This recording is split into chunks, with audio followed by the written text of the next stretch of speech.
Hai guys, welcome back to my channel. Di sini aku akan kembali membahas dan menyimak alur cerita film. Hari ini aku akan membahas film yang berjudul Captain Fantastic. Film yang bergenre drama komedi ini disutradarai oleh Matt Ross dan dibintangi oleh Viggo Mortensen, serta dirilis pada tahun 2016.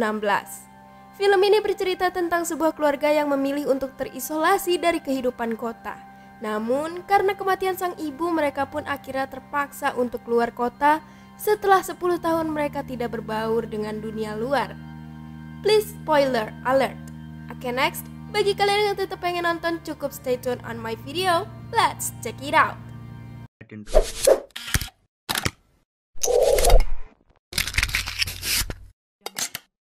Pada awal film terlihat sebuah keluarga yang sedang melakukan sebuah ritual untuk seorang anak lelakinya dengan memakan sebuah jantung rusa yang masih segar. Ritual tersebut menandakan bahwa anak lelaki tersebut sudah beranjak dewasa. Rusa yang mati itu pun dibawa untuk dijadikan sebagai makan malam mereka nantinya. Setelah melakukan ritual, mereka pun bersih-bersih dan bersiap untuk melakukan pelatihan dengan diawali meditasi. Terlihat bahwa mereka dididik secara mandiri oleh ayahnya. Tak lupa ayahnya juga mengajarkan ilmu bela diri kepada keenam anaknya. Malam hari adalah waktunya mereka me time dengan membaca buku bersama-sama untuk merefresh kembali ilmu yang sudah didapat. Di sela membaca, mereka pun memainkan segala alat musik seadanya yang disediakan oleh Zaja dan Nai dengan sangat gembira. Keesokan paginya setelah latihan, mereka pun pergi ke kota untuk menjenguk ibunya yang sedang sakit di rumah sakit kota. Namun ternyata sang ayah pun memutuskan untuk pergi hanya bersama anak pertamanya, yaitu Bodevan. Ketika di kota pada waktu pengisian bensin, terlihat Bodevan bertemu dengan sekelompok wanita yang sedang keluar dari sebuah minimarket. Namun Bodevan terlihat merasa canggung dengan para wanita tersebut, lalu memutuskan pergi. Saat Bodevan di dalam minimarket, ia pun mengecek loker paket berisi beberapa surat untuknya. Surat itu adalah surat penawaran universitas dari beberapa kampus. Pada malam harinya di bar, terlihat Ben sedang menerima telepon dari seseorang. Orang itu adalah Harper. Ia memberitakan bahwa Leslie, yaitu istri Ben yang sedang dirawat di rumah sakit, telah meninggal karena bunuh diri akibat tidak tahan dengan penyakit yang dideritanya. Ben pun terpukul mendengar kabar duka tersebut. Keesokan malamnya, Ben pun memberitakan kabar duka tersebut kepada anak-anaknya. Terlihat anak-anaknya sangat kehilangan sosok ibu dalam hidup mereka. Terlebih Reliant yang sangat emosional mendengar hal tersebut, lalu mulai mengacungkan pisau ke arah ayahnya. Namun ia pun mengurungkan niat dan melampiaskan kemarahannya ke sebuah lemari kayu. Kini beban hidup pun sudah berada di pundak Ben sepenuhnya sebagai ayah. Sebelum tidur, Ben menemukan sebuah wasiat Leslie yang bertuliskan bahwa Leslie adalah orang Buddha, yang berarti jenazahnya harus dikremasi. Keesokan paginya mereka pun berkumpul untuk latihan bersama. Namun di sela latihan, Bodevan menanyakan kapan ibunya akan dimakamkan. Pada malam harinya, Ben menelpon Jack, yaitu mertuanya, dan menyampaikan wasiat Leslie agar jenazahnya dikremasi. Tetapi mertuanya tersebut tidak terima karena keluarga besar Leslie beragama Kristen. Abigail, yaitu ibu Leslie yang mendengar perbincangan di telepon tersebut, mencoba menenangkan Ben dan memberitahu bahwa Leslie akan diupacarakan di gereja New Mexico milik keluarga besar Leslie. Ketika Ben sedang tertidur, Leslie pun menghampiri mimpi Ben. Pada siang harinya mereka pun sepakat untuk pergi bersama ke kota untuk melakukan rencana bagi jenazah ibunya. Meskipun sebelumnya mereka berseteru dengan sang ayah. Ketika di kota, mereka pun memutuskan untuk bermalam di sana sampai pagi. Dan keesokannya mereka pun mengunjungi sebuah bank untuk mengambil tabungan yang ada. Pada saat di jalan, mereka pun diikuti oleh seorang sheriff untuk menjelaskan adanya masalah pada Saint Bisnya. Namun sang sheriff juga menanyakan perihal anak-anaknya yang tidak bersekolah. Lalu anak-anak pun menjelaskan bahwa mereka adalah homeschooler dan mulai bernyanyi agar sang sheriff merasa risih serta memutuskan keluar. Mereka pun melanjutkan perjalanannya menuju sebuah supermarket untuk mengambil barang-barang yang ada di sana bersama anak-anaknya. Tak lupa Ben juga melakukan drama serangan jantung untuk mengecoh para pengunjung dan petugas di sana agar mereka tidak mengetahui bahwa Ben dan anak-anaknya sedang mencuri. Di pertengahan jalan mereka akhirnya memutuskan berhenti sejenak untuk merayakan hari kelahiran Noam Chomsky meskipun hari itu bukanlah tanggal 7 Desember.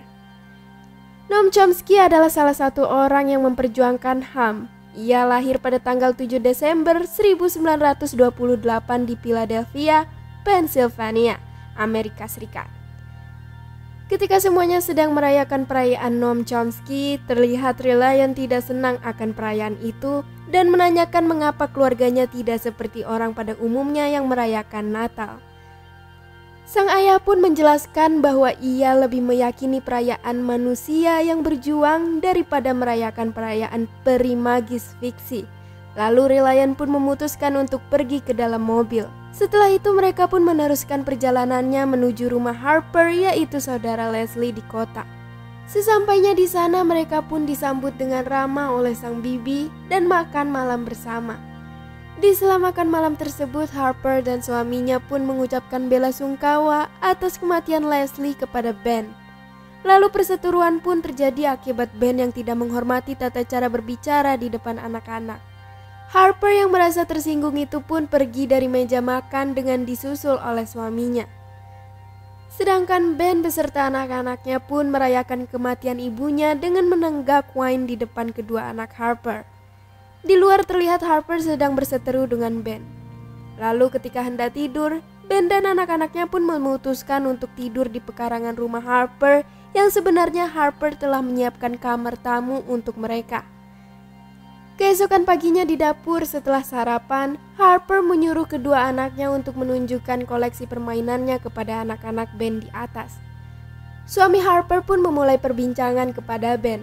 Inti dalam pembicaraan tersebut adalah Harper sebagai saudara Leslie sangat tidak setuju dengan pola didik dan asuh yang Ben terapkan kepada anak-anaknya. Ben yang tidak terima akhirnya melakukan perbandingan antara kedua anak Harper dan Zaja dengan menanyakan apa itu undang-undang HAM dan fungsinya. Terlihat bahwa Zajalah yang lebih baik penjelasannya dan menandakan bahwa pendidikan Ben lah yang lebih baik. Siangnya mereka pun pergi dan memutuskan bermalam di sebuah parkiran camper van. Ketika Bedavan yang sedang melakukan yoga di taman, terlihat seorang perempuan yang tertarik dengan Bedavan lalu mengajaknya berkenalan. Perempuan tersebut bernama Claire. Hingga pada malam harinya mereka pun berbincang di sebuah kolam. Claire pun menanyakan kepada Bedavan perihal ibunya. Bedavan pun mengatakan dan berbohong bahwa ibunya adalah seorang yang bekerja untuk Amerika dengan rahasia. Dan mereka pun pulang. Terlihat ibu Claire sudah menunggu dan menyuruh Bedavan pulang dengan menyebutnya pria yang aneh. Keesokan harinya mereka pun meneruskan perjalanannya menuju gereja di New Mexico dan bermalam di jalan. Paginya sesampainya mereka di gereja, terlihat bahwa Ben dan anak-anaknya mendatangi gereja dengan mengenakan pakaian mentereng warna-warni. Orang-orang di gereja pun terkejut akan kedatangan Ben yang seakan-akan tidak menghargai upacara kematian Leslie. Saat Ben membacakan wasiat Leslie di depan, Jack pun menyuruh pihak keamanan untuk mengusir Ben.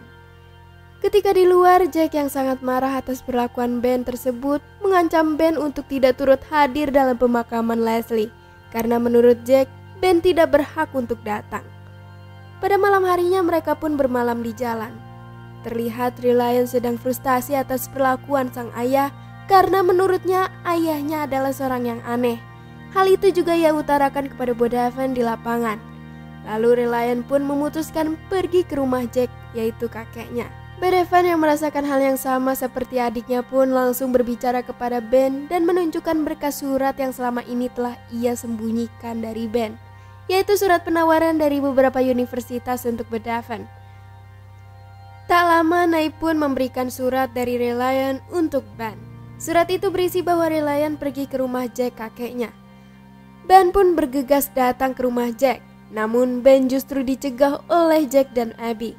Dikarenakan menurut Jack, Ben adalah orang yang sangat berbahaya bagi cucu-cucunya.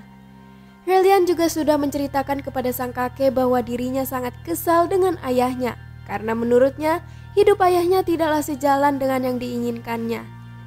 Jack lalu mengancam Ben agar pergi dan mengatakan bahwa ia harus mengambil alih hak asuh cucu-cucunya tersebut.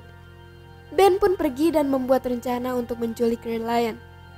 Ben lalu menunjuk Vesper untuk menculik Ryllian dengan memanjat atap rumah Jack. Namun naas, Vesper justru terjatuh dan harus dibawa ke rumah sakit karena ia mengalami patah tulang pada lehernya. Kini Ben merasa putus asa dan rela untuk memberikan hak asuh anak-anaknya kepada Jack. Sebelum pergi, Abby pun menunjukkan beberapa surat peninggalan Leslie kepada Ben. Ketika di taman, Ben memberitahu kepada anak-anaknya bahwa dirinya harus pergi dan meninggalkan mereka agar hidup bersama kakeknya. Namun terlihat anak-anaknya tidak setuju akan hal itu karena menurut mereka kakeknya adalah seorang fasis kapitalisme dan memiliki rumah yang memperlihatkan perwujudan vulgar dari kekayaan. Tetapi Ben tidak dapat melakukan apapun karena menurutnya ia telah gagal dalam mengasuh anak-anaknya. Sebelum pergi, Ben juga mengatakan kepada Jack bahwa Bedaven sangat ingin berkuliah. Jack pun mengatakan bahwa Ben tidak perlu khawatir akan hal itu karena ia akan menanggung biaya hidup cucu-cucunya. Di supermarket, Ben memutuskan untuk mencukur semua janggutnya. Pada malam harinya ketika ia sedang bermalam, Ben sangat terkejut karena ternyata anak-anaknya memutuskan ikut dan bersembunyi di dalam bagasi mobilnya. Ryllian yang sangat menyesal akhirnya meminta maaf karena sudah berbuat keterlaluan kepada ayahnya. Kini mereka pun memutuskan pergi ke pemakaman untuk melaksanakan misi penjemputan jenazah Leslie agar dapat dikremasi. Paginya mereka pun pergi menuju sebuah tepi sungai untuk melakukan upacara kremasi ibunya dengan mengenakan pakaian full color dan bernyanyi serta penuh kegembiraan dengan menyanyikan lagu terfavorit milik Leslie, yaitu berjudul Sweet Child O' Mine milik Guns N' Roses. Keesokannya mereka pun mengantar Bedaven ke bandara yang hendak berkuliah. Bedaven akhirnya memutuskan untuk memilih universitas di Namibia, Afrika bagian barat. Tak lupa sebelum Bedaven berangkat, mereka pun membuang abu Leslie bersama ke dalam toilet umum bandara berdasarkan wasiat Leslie. Lalu mereka pun melanjutkan hidup bersama dengan sedikit normal di kota. Lalu film pun selesai. Film yang bertema keluarga ini cukup membuat aku sedikit terkesima dengan konfliknya yang sangat apik untuk disampaikan, serta syarat akan makna kehidupan dan nilai-nilai filosofi yang ditampilkan. Mungkin itu saja yang dapat aku ulas dalam review film kali ini. Sebelumnya jangan lupa untuk like, komen, share, subscribe, dan nyalakan lonceng notifikasi ya guys. Saya Ciwi pamit undur diri, see you next video guys.